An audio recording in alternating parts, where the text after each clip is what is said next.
ভাবুন, একটি মরুভূমি, চারদিকে শুধু বালু আর পাহাড়। এক পাশে দাঁড়িয়ে আছে মাত্র ৩১৩ জন মানুষ। তাদের কাছে নেই পর্যাপ্ত অস্ত্র, নেই শক্তিশালী ঘোড়া, নেই যুদ্ধের বড় প্রস্তুতি। আর তাদের সামনে ১০০০ জনের বিশাল সেনাবাহিনী, ১০০টি ঘোড়া, ৭০০টি উট, ভারী বর্ম, অস্ত্রশস্ত্রে ভরা এক বিশাল বাহিনী। তারা এসেছে একটি ছোট দলকে পৃথিবী থেকে মুছে ফেলতে। কিন্তু সেই ছোট দলটির নেতা কে জানেন? তিনি হচ্ছেন মুহাম্মদ সাল্লাল্লাহু আলাইহি ওয়াসাল্লাম, আল্লাহর রসূল। সেই রাতে তিনি আকাশের দিকে হাত তুলে কাঁদছিলেন, হে আল্লাহ, আজ যদি এই ছোট দলটি ধ্বংস হয়ে যায়, তাহলে পৃথিবীতে আর কেউ তোমার ইবাদত করবে না। তারপর এমন কিছু ঘটল যা ইতিহাসকে চিরদিনের জন্য বদলে দিল। আকাশ থেকে নেমে এলো ফেরেশতারা। মরুভূমিতে শুরু হলো এক অবিশ্বাস্য যুদ্ধ। আর সেই যুদ্ধের নাম বদর। একটি যুদ্ধ যেখানে সংখ্যা জয়ী হয়নি, জয়ী হয়েছে ঈমান। আজ আমরা জানব ইসলামের ইতিহাসের সেই অলৌকিক যুদ্ধের পুরো কাহিনী। ইসলামের ইতিহাসে বদর যুদ্ধ হল সবচেয়ে গুরুত্বপূর্ণ এবং প্রথম বড় সামরিক সংঘর্ষ। ৬২৪ খ্রিস্টাব্দে হিজরির দ্বিতীয় বছরে ১৭ রমজান তারিখে এই যুদ্ধ সংঘটিত হয়। মদিনা থেকে প্রায় ৮০ মাইল দক্ষিণ পশ্চিমে বদর নামক একটি কূপের কাছে এই ঐতিহাসিক যুদ্ধ হয়েছিল। এই যুদ্ধে মাত্র ৩১৩ জন মুসলিম মুজাহিদ পরাজিত করেছিলেন ১০০০-এরও বেশি কুরাইশ বাহিনীকে, যা ছিল ইতিহাসের এক অলৌকিক ঘটনা। পটভূমি, কেন এই যুদ্ধ হল? মক্কা থেকে মদিনায় হিজরত। নবী মুহাম্মদ সাল্লাল্লাহু আলাইহি ওয়াসাল্লাম ও তার সাহাবীরা মক্কায় কুরাইশদের অত্যাচার সহ্য করতে না পেরে ৬২২ খ্রিস্টাব্দে মদিনায় হিজরত করেন। মক্কার মুসলিমরা, যাদের বলা হয় মুহাজিরুন, তাদের বাড়িঘর, তাদের সম্পদ সবকিছু ফেলে আসতে বাধ্য হয়েছিলেন। কুরাইশরা মুসলিমদের সম্পত্তি দখল করে নেয়। কাফেলার উপর নজর রাখা। মদিনায় আসার পর মুসলিমরা অর্থনৈতিকভাবে খুব দুর্বল ছিলেন। এদিকে কুরাইশরা সিরিয়া থেকে বড় বড় ব্যবসায়িক কাফেলা চালাত। এই কাফেলাগুলো মদিনার পাশ দিয়েই যাতায়াত করত। তাই মুসলিমরা এই কাফেলাগুলোর উপর নজর রাখতে শুরু করেন, কারণ এটি ছিল তাদের উপর চাপ সৃষ্টি করার একটি কৌশল। আবু সুফিয়ানের কাফেলা। ৬২৪ সালে আবু সুফিয়ান এক বিশাল বাণিজ্য কাফেলা নিয়ে সিরিয়া থেকে মক্কায় ফিরছিলেন। এই কাফেলায় ছিল প্রায় ১০০০ উট, বিপুল পরিমাণ পণ্য সামগ্রী এবং মাত্র ৩০ থেকে ৪০ জন রক্ষী। এই কাফেলার মূল্য ছিল প্রায় ৫০,০০০ দিনার, যা ছিল প্রায় পুরো মক্কার সম্পদের সমান।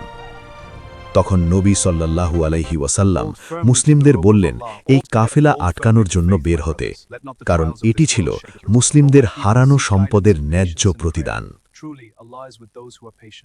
মুসলিম বাহিনীর প্রস্তুতি। নবী সাল্লাল্লাহু আলাইহি ওয়াসাল্লাম মদিনা থেকে রওনা হলেন মাত্র ৩১৩ জন সাহাবী নিয়ে। তারা ভাবেননি এটি বড় যুদ্ধে পরিণত হবে। মূল উদ্দেশ্য ছিল শুধু কাফেলা আটকানো। মুসলিম বাহিনীর সম্পদ ছিল অত্যন্ত সীমিত, মাত্র ২টি ঘোড়া, ৭০টি উট, যেখানে ৩-৪ জন একটি উট ভাগ করে চলতেন, মাত্র ৬০টি বর্ম এবং অত্যন্ত সীমিত অস্ত্রশস্ত্র। এমনকি নবী মুহাম্মদ সাল্লাল্লাহু আলাইহি ওয়াসাল্লাম নিজেও উট ভাগ করে নিতেন, কখনো তিনি হেঁটে চলতেন যাতে অন্য সাহাবীরা উঠে চড়তে পারেন। এই ত্যাগের দৃশ্য সাহাবীদের হৃদয়ে গভীর প্রভাব ফেলেছিল। আবু সুফিয়ানের সতর্কবার্তা ও মক্কার প্রস্তুতি। আবু সুফিয়ান গুপ্তচরের মাধ্যমে জানতে পারলেন মুসলিমরা তার কাফেলার দিকে এগিয়ে আসছে। তখন তিনি দ্রুত মক্কায় দূত পাঠালেন সাহায্যের জন্য। মক্কায় যখন এই খবর পৌঁছালো, সেখানে হইচই পড়ে গেল। আবু জাহেল, যিনি ছিলেন মুসলিমদের সবচেয়ে বড় শত্রু, তিনি সঙ্গে সঙ্গে এক বিশাল বাহিনী গড়ে তুললেন। কুরাইশ বাহিনী ছিল প্রায় 1000 যোদ্ধা, 100টি ঘোড়া, 700টি উট এবং পর্যাপ্ত বর্ম ও অস্ত্রশস্ত্র। প্রতিদিন 10টি উট জবাই করা হতো খাওয়ার জন্য। এটি ছিল এক বিলাসবহুল অভিযান। আবু জাহেল গর্ব করে বলেছিল, আমরা বদর পর্যন্ত যাব, সেখানে 3 দিন উৎসব করব, মদ পান করব, গায়িকারা গান গাইবে, যাতে সারা আরব জেনে যায় আমরা কতটা শক্তিশালী। আবু সুফিয়ানের কৌশল। আবু সুফিয়ান কাফেলা নিয়ে পালিয়ে গেলেন। চতুর আবু সুফিয়ান কাফেলার রাস্তা পরিবর্তন করে সমুদ্র উপকূল দিয়ে মক্কার দিকে ফিরে গেলেন। তারপর তিনি মক্কায় খবর পাঠালেন, কাফেলা নিরাপদ, ফিরে এসো। কিছু কুরাইশ নেতা বললেন, কাফেলা নিরাপদ হয়ে গেছে, এখন আর যুদ্ধের দরকার নেই। কিন্তু আবু জাহেল অহংকার ভরে বলল, না, আমরা বদরে যাব, মুসলিমদের শেষ করে দিয়ে আসব, আরবের সামনে আমাদের শক্তি প্রমাণ করতে হবে। এই একটি সিদ্ধান্তই তার জীবন এবং কুরাইশদের ভাগ্য নির্ধারণ করে দিল। নবী সাল্লাল্লাহু আলাইহি ওয়াসাল্লাম এর পরামর্শ সভা। নবী মুহাম্মদ সাল্লাল্লাহু আলাইহি ওয়াসাল্লাম যখন বুঝলেন এটি এখন শুধু কাফেলার বিষয় নয়, বরং সরাসরি যুদ্ধ হবে, তখন তিনি সাহাবীদের সাথে পরামর্শ করলেন। মুহাজিরুনদের পক্ষে মিকদাদ ইবন আমর রাদিয়াল্লাহু উঠে দাঁড়িয়ে বললেন, হে আল্লাহর রাসূল, আপনি এগিয়ে যান, আল্লাহ যা নির্দেশ দিয়েছেন তাই করুন, আমরা আপনার সাথে আছি। বনি ইসরায়েলের মতো আমরা বলবো না, আপনি এবং আপনার রব গিয়ে যুদ্ধ করুন, বরং আমরা বলবো, আপনার ডানে, আপনার বামে, আপনার সামনে, আপনার পেছনে, আমরা আপনার সাথে যুদ্ধ করব। এরপর নবী সাল্লাল্লাহু আলাইহি ওয়াসাল্লাম আনসারদের মতামত চাইলেন। আনসারদের নেতা সাদ ইবন মুআজ রাদিয়াল্লাহু উঠে দাঁড়ালেন। তিনি বললেন, হে আল্লাহর রাসূল, আমরা আপনার উপর ঈমান এনেছি, আমরা সাক্ষ্য দিয়েছি আপনি সত্য। আল্লাহর কসম, যদি আপনি সমুদ্রে ঝাঁপ দেন, আমরাও আপনার সাথে ঝাঁপ দেব, আমাদের মধ্যে একজনও পেছনে থাকবে না। আপনি এগিয়ে যান, আল্লাহ আপনাকে বরকত দিন। এই কথা শুনে নবী মুহাম্মদ সাল্লাল্লাহু আলাইহি ওয়াসাল্লাম খুব খুশি হলেন, তার মুখ আনন্দে উজ্জ্বল হয়ে উঠল। বদরের প্রান্তর। মুসলিমরা বদরের কাছে পৌঁছালেন। তারা দেখলেন কুরাইশরা পাহাড়ের উঁচু জায়গা দখল করে নিয়েছে, যা ছিল একটি সুবিধাজনক অবস্থান। কূপের পাশের এলাকাটি ছিল শুষ্ক বালু, যার কারণে মুসলিমদের চলাফেরা করতে অসুবিধা হচ্ছিল। আল্লাহর সাহায্য। সেই রাতে আল্লাহ মুসলিমদের উপর বৃষ্টি বর্ষণ করলেন। এই বৃষ্টিতে মুসলিমদের অবস্থান শক্ত হয়ে গেল, বালু শক্ত হয়ে গেল, পা পিছলাত না। কিন্তু পাহাড়ের ওপারে কুরাইশদের অবস্থান কাদামাটিতে পরিণত হল। কুরআনে এই ঘটনার কথা এসেছে, আল্লাহ তোমাদের উপর আকাশ থেকে বৃষ্টি বর্ষণ করলেন, যাতে তোমাদের পবিত্র করেন এবং শয়তানের কুমন্ত্রণা দূর করেন। সূরা আনফাল 11। তখন হুবাব ইবনুল মুনজির রাদিয়াল্লাহু নবীকে একটি পরামর্শ দিলেন। তিনি বললেন, কূপের সবচেয়ে কাছের জায়গাটি দখল করা উচিত। নবী সেই পরামর্শ গ্রহণ করলেন। মুসলিমরা কূপের কাছে ঘাঁটি স্থাপন করলেন এবং বাকি সব কূপ বন্ধ করে দিলেন। ফলে কুরাইশরা পানি পাবে না, কিন্তু মুসলিমরা পানি পাবে। যুদ্ধের আগের রাতে নবী মুহাম্মদ সাল্লাল্লাহু আলাইহি ওয়াসাল্লাম সারা রাত নামাজ পড়লেন। তিনি আল্লাহর কাছে কাঁদতে কাঁদতে দোয়া করছিলেন, হে আল্লাহ, তুমি আমাকে যে ওয়াদা দিয়েছ তা পূরণ করো। হে আল্লাহ, যদি আজ এই মুসলিম দলটি ধ্বংস হয়ে যায়, তাহলে পৃথিবীতে আর কেউ তোমার ইবাদত করবে না। তখন আবু বকর রাদিয়াল্লাহু নবীকে সান্ত্বনা দিলেন।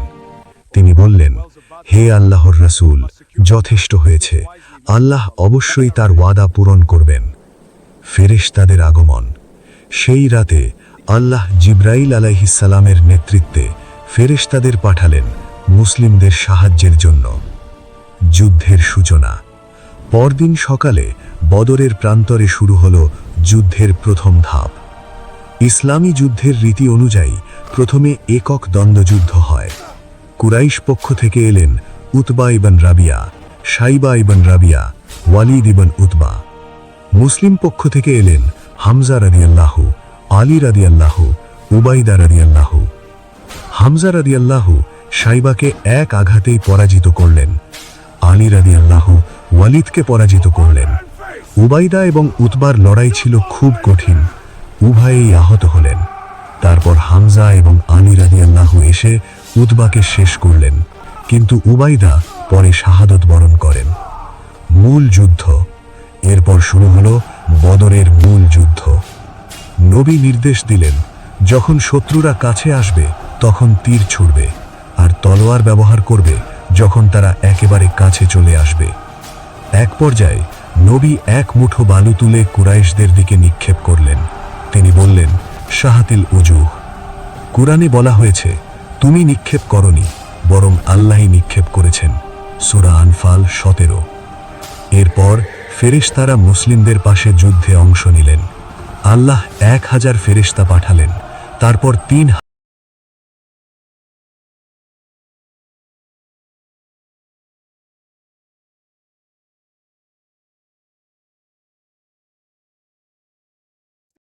আবু জাহেলের পতন। আবু জাহেল ছিলেন মুসলিমদের সবচেয়ে বড় শত্রু। নবী সাল্লাল্লাহু আলাইহি ওয়াসাল্লাম বলতেন, সে এই উম্মতের ফেরাউন। যুদ্ধের ময়দানে 2 কিশোর এগিয়ে এলো, মুয়াজ ইবনে আমর রাদিয়াল্লাহু এবং মুয়াবিজ ইবনে আফরা রাদিয়াল্লাহু। তারা ছিল তরুণ, কিন্তু তাদের সাহস ছিল অদম্য। মুয়াজ রাদিয়াল্লাহু আবু জাহেলের পায়ে তলোয়ারের আঘাত করলেন, কিন্তু আবু জাহেলের ছেলে ইকরিমা পাল্টা আঘাত করল। মুয়াজ রাদিয়াল্লাহুর হাত কেটে গেল, কিন্তু তিনি থামলেন না। তিনি নিজের কাটা হাতটি পায়ের নিচে মারিয়ে আবার যুদ্ধ শুরু করলেন। মুয়াবিজ রাদিয়াল্লাহু আবু জাহেলকে আরেকটি মারাত্মক আঘাত করলেন। এরপর তিনি শাহাদাত বরণ করলেন। যুদ্ধের পরে, যুদ্ধ শেষ হওয়ার পর নবী সাল্লাল্লাহু আলাইহি ওয়াসাল্লাম বললেন, আব্দুল্লাহ ইবনে মাসুদ, যাও দেখো আবু জাহেল কোথায়। ইবনে মাসুদ রাদিয়াল্লাহু তাকে মৃতপ্রায় অবস্থায় পেলেন। আবু জাহেল বলল, তুমি কি আমাকে হত্যা করেছ, ওহে মেষপালক? ইবনে মাসুদ রাদিয়াল্লাহু বললেন, না, আল্লাহ এবং তার রাসূলই তোমাকে হত্যা করেছেন। তারপর তিনি আবু জাহেলের মাথা কেটে নবীজির কাছে নিয়ে এলেন। নবী সাল্লাল্লাহু আলাইহি ওয়াসাল্লাম বললেন, এ হলো এই উম্মতের ফেরাউন। যুদ্ধের ফলাফল। যুদ্ধটি মাত্র কয়েক ঘন্টায় শেষ হয়ে গেল। কুরাইশ বাহিনীর ক্ষতি, 70 জন নিহত, 70 জন বন্দী এবং বিশাল পরিমাণ গনিমত। মুসলিমদের ক্ষতি, মাত্র 14 জন শহীদ। নিহতদের মধ্যে ছিল মক্কার বড় বড় নেতা আবু জাহেল, উতবা ইবনে রাবিয়া, শাইবা ইবনে রাবিয়া, উমাইয়া ইবনে খালাফ। মক্কার প্রায় সব শীর্ষ নেতাই সেদিন নিহত হয়। বন্দীদের ব্যাপারে সিদ্ধান্ত। 70 জন বন্দীকে নিয়ে কি করা হবে, এ নিয়ে সাহাবীদের মধ্যে মতভেদ হল। আবু বকর রাদিয়াল্লাহু বললেন, মুক্তিপণ নিয়ে ছেড়ে দিন, হয়তো তারা পরে মুসলিম হবে। কিন্তু উমর রাদিয়াল্লাহু বললেন, না, এরা আল্লাহ ও রাসূলের শত্রু। নবী সাল্লাল্লাহু আলাইহি ওয়াসাল্লাম আবু বকর রাদিয়াল্লাহুর মত গ্রহণ করলেন। যারা মুক্তিপণ দিতে পারত না, তাদের জন্য ছিল অন্য পথ। যদি তারা 10 জন মুসলিম শিশুকে পড়ালেখা শেখায়, তাহলে তারা মুক্তি পাবে। এটাই ছিল ইসলামের ইতিহাসে শিক্ষার গুরুত্বের এক অসাধারণ উদাহরণ। বদর যুদ্ধের গুরুত্ব। প্রথমত, এটি ছিল ইসলামের প্রথম বড় বিজয়। এটি মুসলিমদের আত্মবিশ্বাস দিয়েছিল, প্রমাণ করেছিল সংখ্যা নয়, বিশ্বাসী শক্তি। দ্বিতীয়ত, আরবের রাজনৈতিক ভারসাম্য বদলে গেল। আরবের গোত্রগুলো বুঝতে পারল মুসলিমরা আর দুর্বল নয়। তৃতীয়ত, কুরআনে এই যুদ্ধকে বলা হয়েছে ইয়াউমুল ফুরকান, অর্থাৎ সত্য ও মিথ্যার পার্থক্যকারী দিন। উপসংহার: বদর যুদ্ধ শুধু একটি সামরিক বিজয় ছিল না, এটি ছিল ঈমানের বিজয়। ৩১৩ জন মুসলিম, যাদের কাছে ছিল না যথেষ্ট অস্ত্র, না ছিল শক্তিশালী ঘোড়া, না ছিল বড় সেনাবাহিনী, তবুও তারা জয়ী হয়েছিল। কেন জানেন? কারণ তাদের ভরসা ছিল আল্লাহর উপর। নবী সাল্লাল্লাহু আলাইহি ওয়াসাল্লাম তখন বলেছিলেন, হে আল্লাহ, তোমার প্রতি সমস্ত প্রশংসা। ভিডিও শেষ।